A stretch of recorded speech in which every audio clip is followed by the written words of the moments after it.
Esse vídeo é muito importante, por isso assista, comente e compartilhe se achar pertinente. Porque tem gente que adora falar mal da escola pública. Até aí, sem problema. Mas é só aparecer alguém querendo fazer diferente que corre para fazer vídeo no YouTube para falar mal. Vai falar o quê? Que a solução é a escola militar? Vamos então comentar a notícia da escola moderninha de Mato Grosso do Sul. Sou Ricardo Natividade, pesquisador, pedagogo e pai de primeira viagem. Nessa ordem. Está começando o Paizão Total.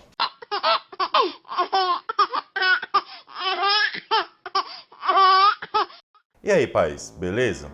Saiu uma notícia de duas escolas no estado do Mato Grosso do Sul que vão passar por uma reformulação. Mas infelizmente eu recebi essa notícia totalmente deturpada e totalmente criticada. Então vou comentar essa notícia para esclarecer alguns pontos. Vou deixar o link dessa notícia aqui na descrição. Mas basicamente tem a secretária de Educação de Mato Grosso do Sul explicando como vai ser o novo método de ensino dessas duas escolas, que abandonará o velho método expositivo e passará a usar o método de pesquisa. E ela parte do pressuposto que o sistema atual não dá conta de educar os alunos de forma adequada. Então, nesse método, o professor é orientador, ele orienta o aluno a fazer a pesquisa, o aluno é ativo, ele pesquisa o material nas áreas de conhecimento que ele tem interesse e que ele tem a necessidade de pesquisar naquele momento, e ele mesmo busca soluções para os seus próprios problemas. O tempo, nesse caso, é totalmente flexível, porque você está pesquisando, de repente você está no auge da pesquisa e você tem que parar para passar para outra matéria. Então, por isso, tem essa flexibilidade. Mas ele está fechado em 8 horas por dia. E aí já começam os críticos a falar coisa errada, porque vive falando que a criançada fica na rua sem ter o que fazer, fica ocioso, e aí agora está criticando as 8 horas por dia, que 4 horas são suficientes. Tem cabimento, né? E achar que o professor trabalhando como orientador é um rebaixamento também é um grande erro, porque é muito difícil trabalhar desse jeito. Esse método também trabalha com avaliação continuada, ou seja, a avaliação é feita no dia a dia para que possa ver a necessidade do aluno e adequar as estratégias para cada um, direcionando o conhecimento de cada um. A secretária de Educação nessa notícia também explica que foi feito um levantamento de todas as escolas da região para escolher as duas em que seriam implantado esse método. E a ideia é futuramente expandir essa implementação. E aí vem a parte da notícia que critica o projeto. E aí já fala que esse projeto é baseado na Escola da Ponte de Portugal.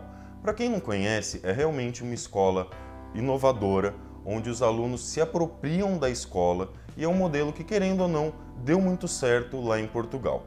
Então, tem uma professora de Mato Grosso do Sul, uma professora universitária, criticando o projeto e eu vou ler a fala dela. A proposta da Escola da Ponte é espetacular. Eles estudam sozinhos, as crianças trabalham juntas, mas para implantar isso é um processo, diz a professora. Ela mesma está falando que o projeto da Ponte é espetacular, que os alunos trabalham juntos e que dá certo. Então, fica difícil entender por que ela está criticando, mas vamos continuar lendo a fala dela. Eu não acredito nessa proposta. Primeiro, o professor José Pacheco tinha que estar aqui. Ele é o autor da metodologia. Ele vai orientar a implementação do projeto? Se não for, eu não acredito, diz a professora. Ou seja, ela está colocando todo o peso do sucesso da Escola da Ponte em cima do professor Pacheco, que é o idealizador da Escola da Ponte, inclusive já trabalhou bastante aqui no Brasil, tem o projeto Âncora em São Paulo, que infelizmente eu ainda não tive a oportunidade de conhecer. Agora, como um bom vigotskiano, eu não posso ignorar a parte sócio-histórico-cultural. Então, seria de bom tom pensar que um brasileiro, conhecendo melhor a realidade do Brasil, teria maiores chances de sucesso na implementação desse projeto. E a notícia fala o que o camarada do YouTube não falou e talvez a professora não soubesse e por isso não citou. E particularmente eu acho que é onde a notícia realmente fica interessante, que diz o seguinte: em Mato Grosso do Sul, o projeto tem a supervisão do professor Pedro Demo, aposentado da UNB, Universidade de Brasília. E por que eu acho que essa notícia fica tão interessante aqui? Porque essa metodologia é baseada no método de pesquisa e eu não fazia a mínima ideia de quem era o professor Pedro Demo. Então o que eu fui fazer? Pesquisar. Ou seja, já daí posso concluir que ele é um excelente professor, porque ele defende a pesquisa como um método de educação e eu nem o conheço e ele já me fez pesquisar. Em uma rápida pesquisa, eu achei um vídeo dele que inclusive vou deixar linkado aqui embaixo também, em que ele fala da diferença do aluno graduando que faz iniciação científica, que é quem realmente aprende, quem aprende a pesquisar, quem aprende a metodologia de pesquisa e sai da faculdade e se torna um pesquisador, e daquele que só escuta a aula e sai da faculdade e parece que não aprendeu nada. Quem é que eu conheço que entrou na faculdade pensando em pesquisar, fez iniciação científica e pesquisa até hoje? Eu. Depois de passar o dia inteiro pesquisando e me encantando com as coisas que o professor Pedro Demo fala, eu descobri que ele realmente é uma pessoa muito indicada para tocar esse projeto. Ele acredita que o aluno é o detentor da própria construção do conhecimento, que o professor orienta e deve ser capacitado e deve ser um pesquisador para poder orientar a pesquisa do aluno. O aluno é quem vai criar o conhecimento, mas é o orientador, o professor, que vai guiar o aluno por esse caminho. Tem um método científico, tem um método para pesquisa. Não é uma coisa simplesmente bagunçada, uma coisa joga os alunos ali, eles ficam jogando videogame, lê uma revista, entra no YouTube, assiste o que quer e simplesmente passou por isso e foi o dia e tá legal. Realmente tem um método, realmente é uma coisa a ser implementada e é uma coisa muito importante e que tem muita chance de dar certo.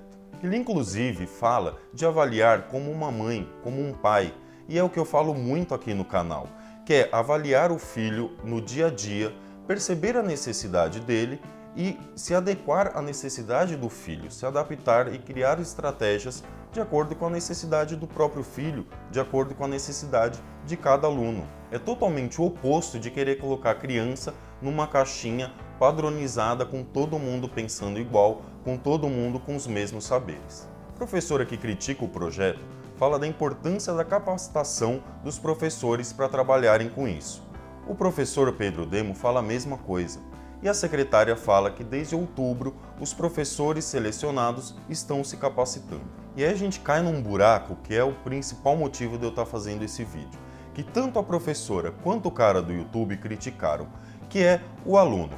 O problema do aluno que vai chegar no ensino médio, nesse projeto, despreparado, vindo de uma escola que já não estava preparada para fazer isso.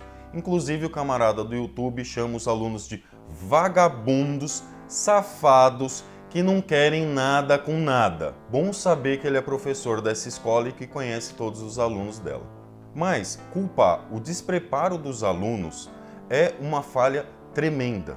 Esse canal eu falo diretamente para os pais e muitos interessados em educação me acompanham. Então, para os pais, eu tenho que falar da importância da família, da importância de educar seus filhos e da importância dos pais no processo da educação dos filhos. Agora, como professor, eu não posso esperar da família alguma providência quanto ao meu trabalho. O aluno não vem educado de casa, infelizmente eu tenho que fazer esse trabalho dentro da sala de aula. O Estado não dá suporte, não tem lousa digital. Como professor, tem que se virar, tem que fazer. É o que o professor Pedro Demo fala. O professor tem que ser autor. O professor cria o próprio material que ele vai trabalhar com os alunos. O professor não está preso ao YouTube, não está preso à internet, não está preso a uma lousa digital. Inclusive, o professor Pedro Demo defende que esse projeto seja implantado a partir da educação infantil, lá nos 3, 4 anos de idade, que é o que eu vivo falando aqui no canal e que é o que a professora que criticou o projeto falou que era o que devia ser feito. Então, ao invés de criticar o que está sendo feito no ensino médio, é bom a gente correr para aplicar esse projeto logo na educação infantil e em toda a rede. Lembrando que eles escolheram duas das piores escolas que não conseguiram média no Enem e com péssimas notas no IDEB. Ou seja, eles estão pegando um problemão e correm o risco de passar vergonha. Eles realmente confiam no trabalho que estão fazendo e eu acredito que possa dar certo. Como eu disse, ainda não vi uma escola que aplica o construtivismo puro. Espero que uma dessas duas seja a primeira. Lembrando que nesse canal eu falo de educação e não de política. Obrigado pais, obrigado mães e a todos que assistiram esse vídeo. E lembre-se, não é só participar, tem que ser paizão. Beijo, tchau. Lá vou eu arranjar treta.